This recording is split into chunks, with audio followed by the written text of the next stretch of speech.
This is a love story. This is a love story from me to my community in the South Bronx and to communities just like it all over the country. It's all about the places that are really poor, that have the health issues, the kind that my brother was talking about just before.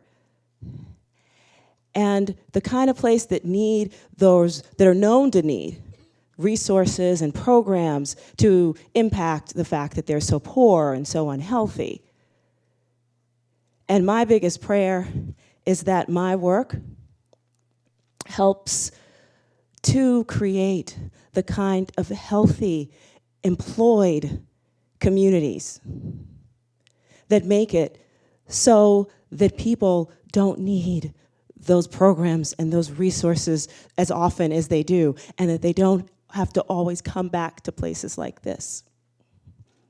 When I first started this work, I started this work because I grew up in 1966 in the boogie down South Bronx. Before it was started to burn, there was lots of financial disinvestment. Landlords were torching their buildings in order to collect insurance money because nobody was making loans or doing anything in communities like this. We were the epitome of urban blight. And there was a moment in my life when I was 7 years old, and I saw our neighborhood on the nightly news. I watched both buildings at either end of my street burn down. Friends and neighbors that I knew and loved, lost many of them, not just to the fires because they had to move, or often to crime and drug use. And then last but definitely not least, I lost my beautiful, beautiful big brother, Lenny. It was a gunshot wound right above this eye, the result of the drug wars in the neighborhood next door to ours. And I decided I was going to get out of Dodge. And I used education to do that. And it worked. And then, turns out, fast forward like almost 30 years later, and I had to move back home because I was broke, in with my mom and dad, and was really not one to be there. I already felt like quite a bit of defeat. But education and some distance really helped me see my community in a completely different way than I had before. And we were not just the place where all the economic degradation happened. We were the place where there was environmental degradation too. Our city and state had planned on building these huge waste facilities on our waterfront, even though we already handled about 40% of the city's commercial waste. And that was bad enough, and I became a part of that fight. But I gotta tell you, there was a part of me that wasn't just interested in fighting against stuff. I wanted to fight for something. And little unbeknownst to me, I got this little, the US Forest Service was deciding to give these little small seed grants to communities with underserved rivers around the country to protect them. And I was just like, we don't got a river around here. I mean, there's the Bronx River, but I knew we had one because there was a parkway named after it, but that's about all I knew. And I'm like, all right, but anyway, they kept bugging me, and I wrote this little proposal, but before I did that, my dog pulled me into this dump that I'd been to and walked by it many times, but I never, in my 30 years of being in this community, never knew at the dead end of that dump was the river. And it was the most beautiful thing that I saw, and I realized I gotta write me that proposal, and because this is gonna be the beginning of my neighborhood's transformation. And this was what I found, actually 6 cleanups after I found it. But that little, tiny little bit of funds helped me and help get people involved and think about what else can we do to help make this place a much better place to be. And after pulling many, many junks, things like tires out of there, working with all sorts of people to help make it happen, we were able to transform that dump into this. Wow. Oh, you ain't seen nothing yet. We realized that there was even more to do. But we worked toward, we got some programming there and it was all fine and dandy, but then we realized, you know what, we need something that's even more remarkable, something that's going to really help the community see how beautiful it can be. And because of all the momentum that we gathered around that little park on the edge of the Bronx River that nobody even knew was there, we realized that we could leverage that momentum into something. And this is one of my favorite pictures in all the world, because this was after 7 hard years of work when we were doing the groundbreaking for a $3 million park on the Bronx River, and I'm just ready for my close-up in case you can't tell. And so that little park, which ain't bad, considering what it started off with, but it turned into that. See what I mean?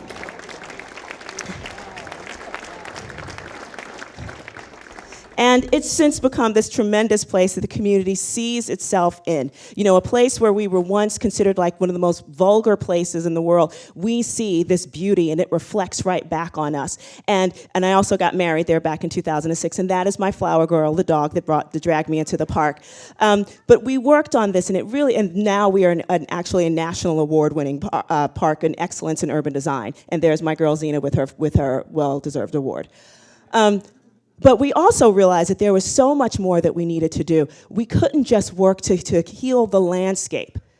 There were people in our community that needed a whole lot of healing as well.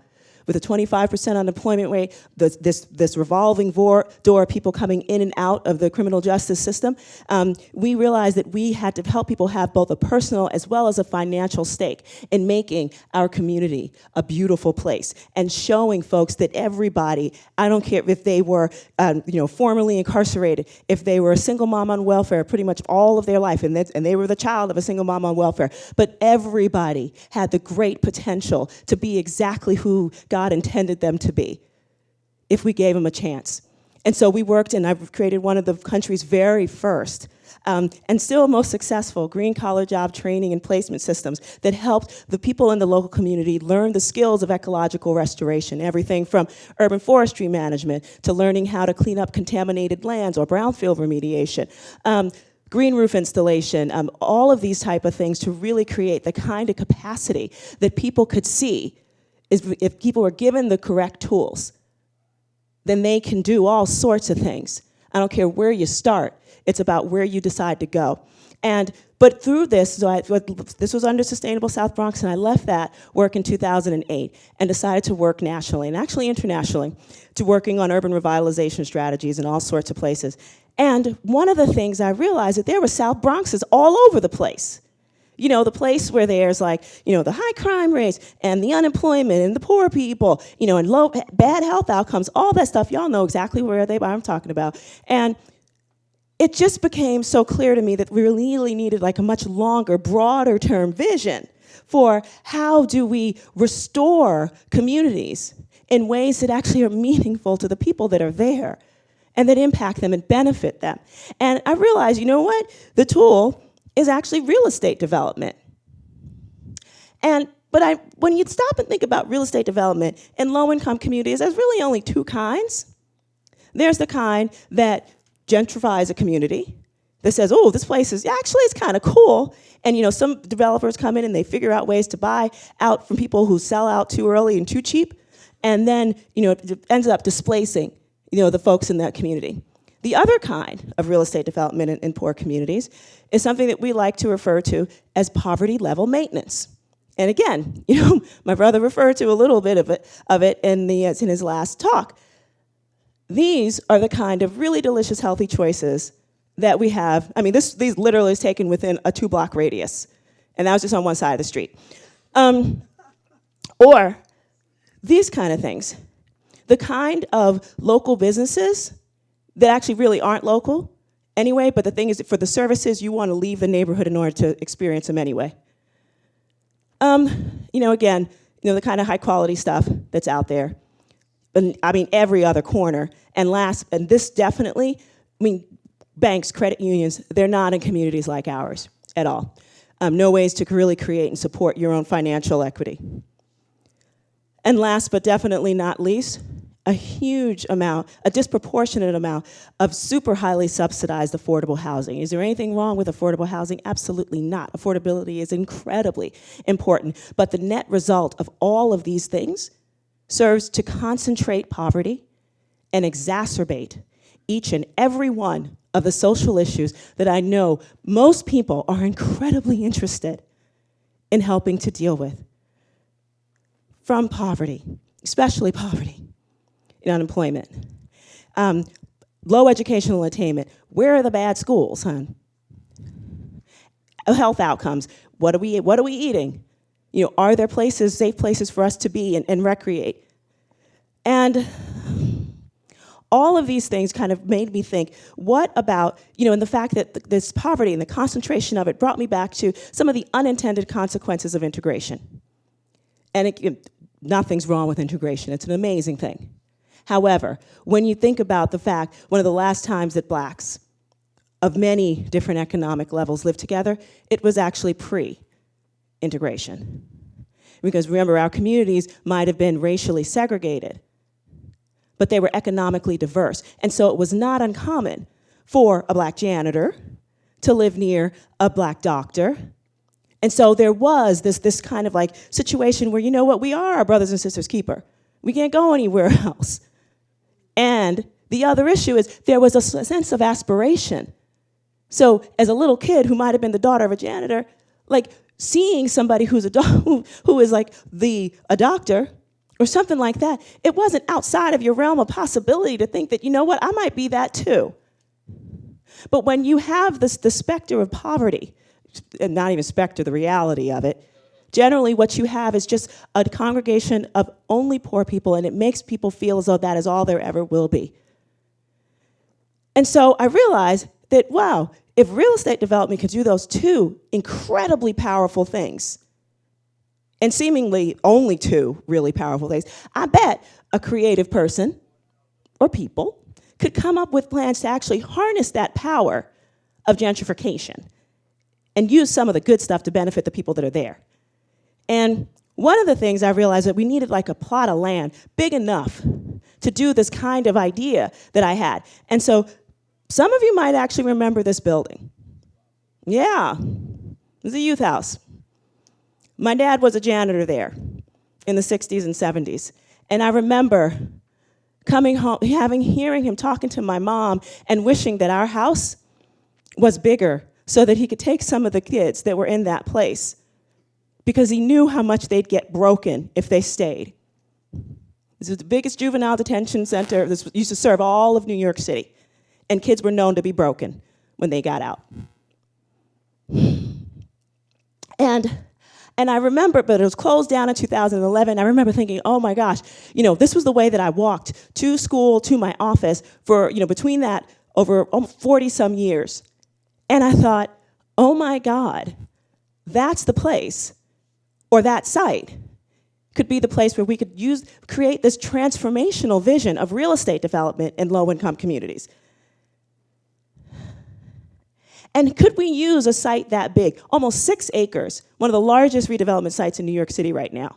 Could we use that site as an opportunity to create the kind of mixed income housing that would create the kind of, make people who would normally leave the community, because we've got all sorts of brain drain in our communities, right? Those of us who are born in them, with the smart ones, we are taught to measure success by how far we get away from communities like ours.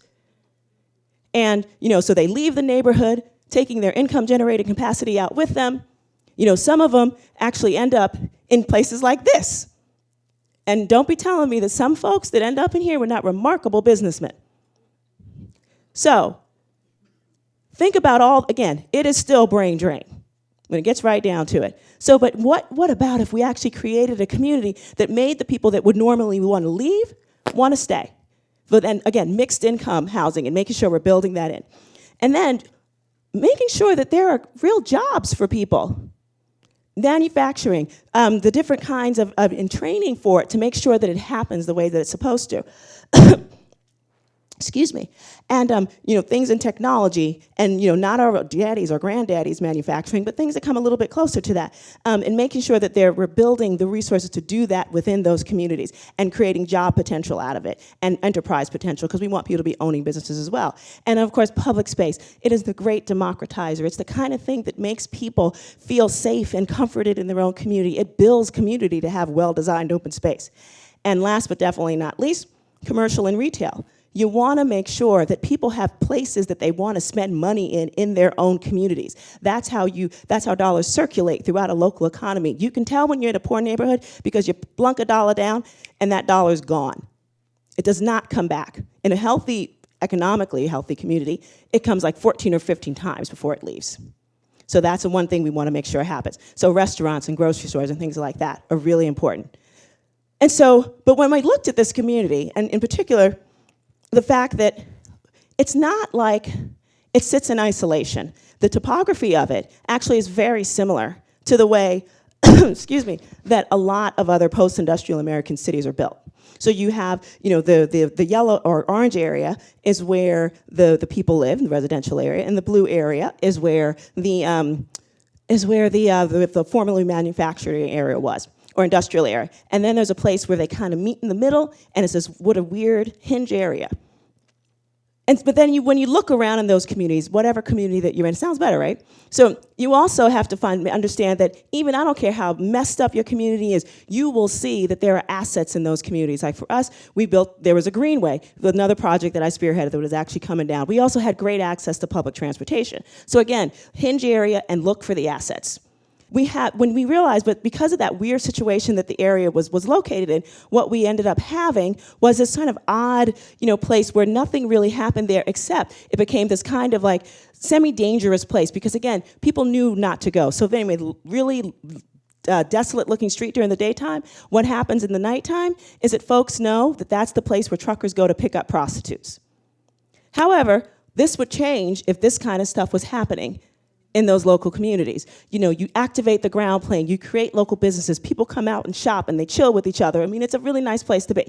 And so our idea is not to just build this one building and think that we'll solve all the problems of the world. Our real goal is to help really spur the idea that we can change the concept of what passes for real estate development in low-income communities and actively include people in those communities in the process, raising the bar, so to speak, in ways that actually help folks see the value of it, so that we can go forward in a really powerful, powerful way. And so one of the ways that we're doing, because this site will be open for redevelopment at some point under this administration, and what we're looking for is our ability to make sure that we keep it in the spotlight of the city and think of it as a real transformative effect. So we worked with an architectural design group called Autodesk and had architecture students from around the world compete to reimagine what the site could look like. And then we hosted an amazing design competition to show the possibilities of it. Here's one where they reused the actual site and others who just totally went hog wild, which I love that.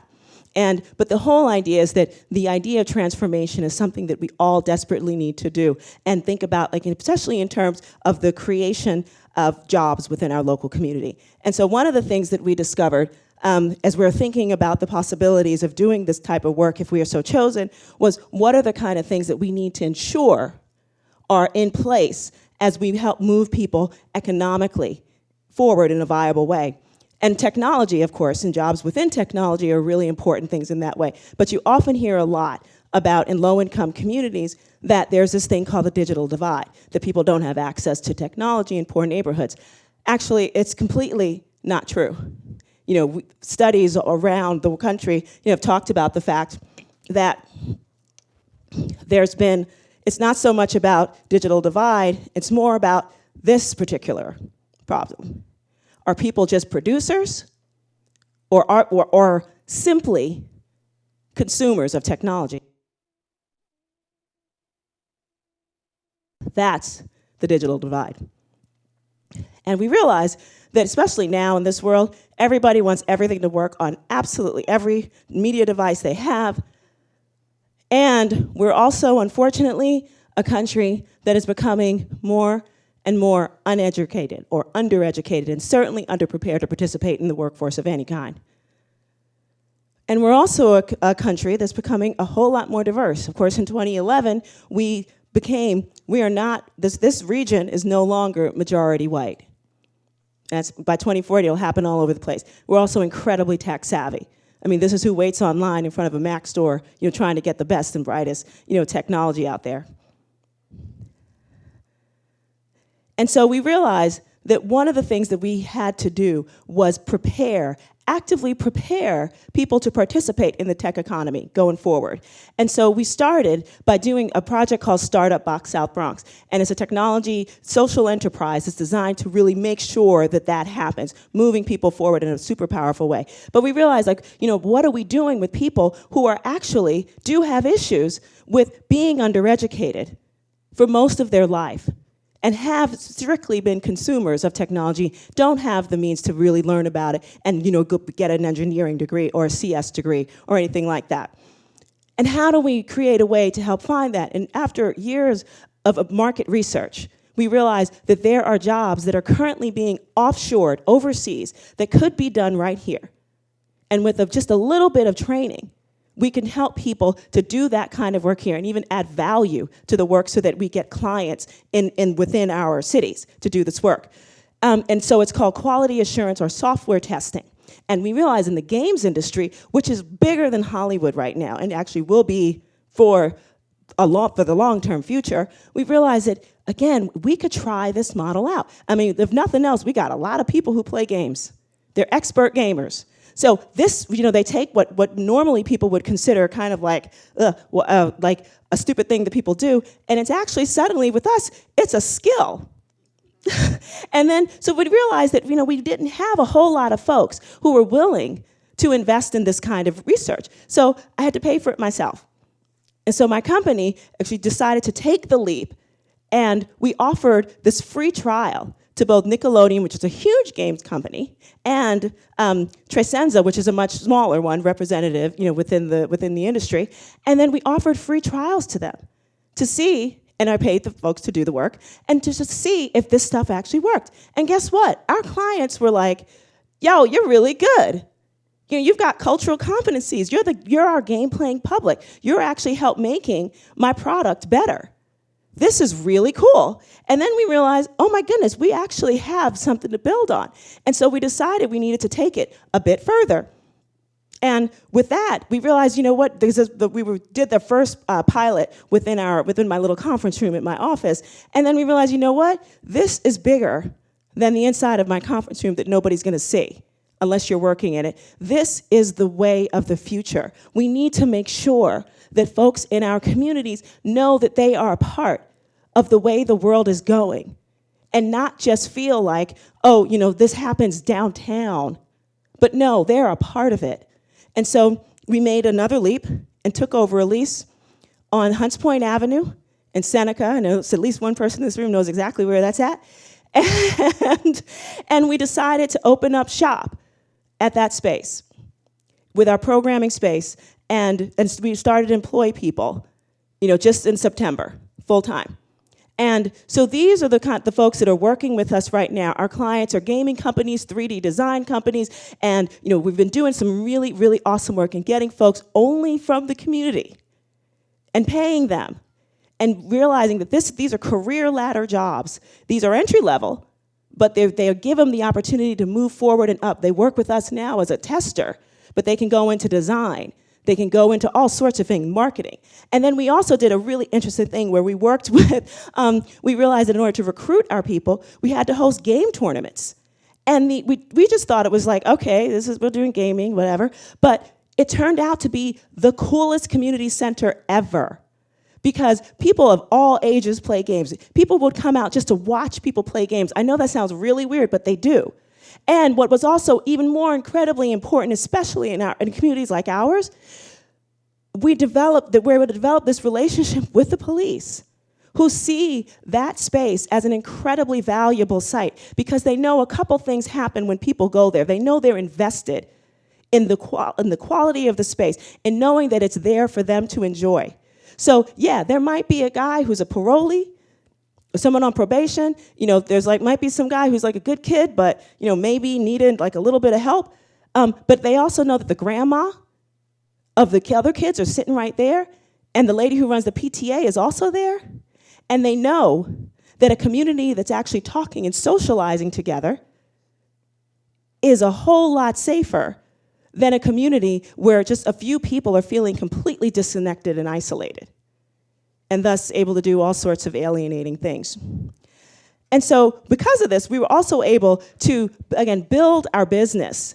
And so one of the things that we did, we were able to do the quality assurance testing for the New York City's very first website that was dedicated to the startup and entrepreneurial community called digital.nyc.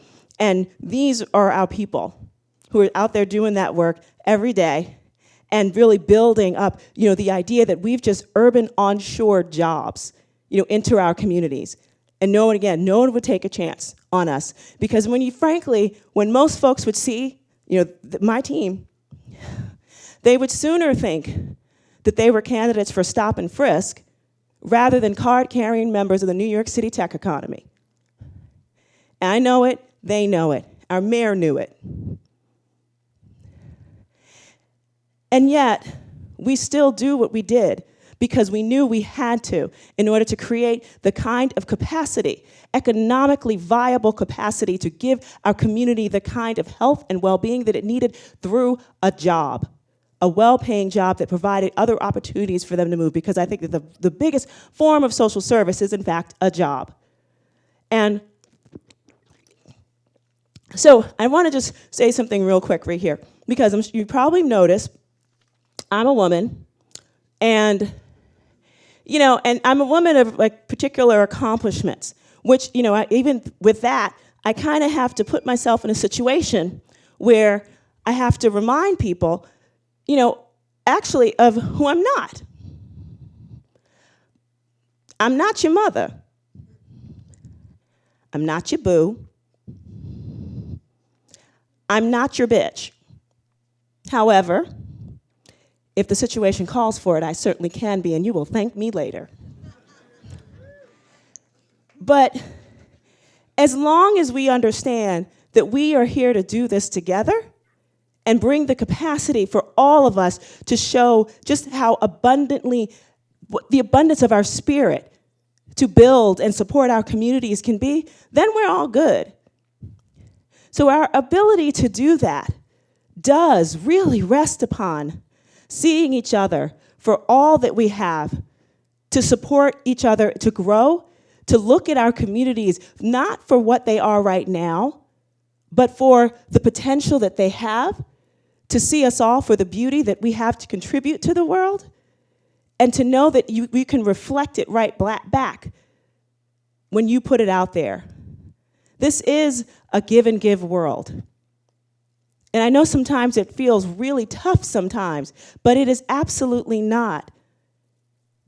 When you put it out there for the world to see, this kind of work that I do, really has been about making it so that we can create the kind of communities where people know what they have to contribute and that they feel comfortable enough to do so. And that, frankly, we won't end up continuously needing the same type of resources so that people have to come back to get fixed. If we fix the communities in ways that need to be fixed, that promote opportunities for people to move up and out of poverty, where those communities are beautiful, healthy places to be, where there's the dignity of work that allows people to grow, then what you have is a powerful place with powerful people who feel empowered to do the best they possibly can for this world. Thank you.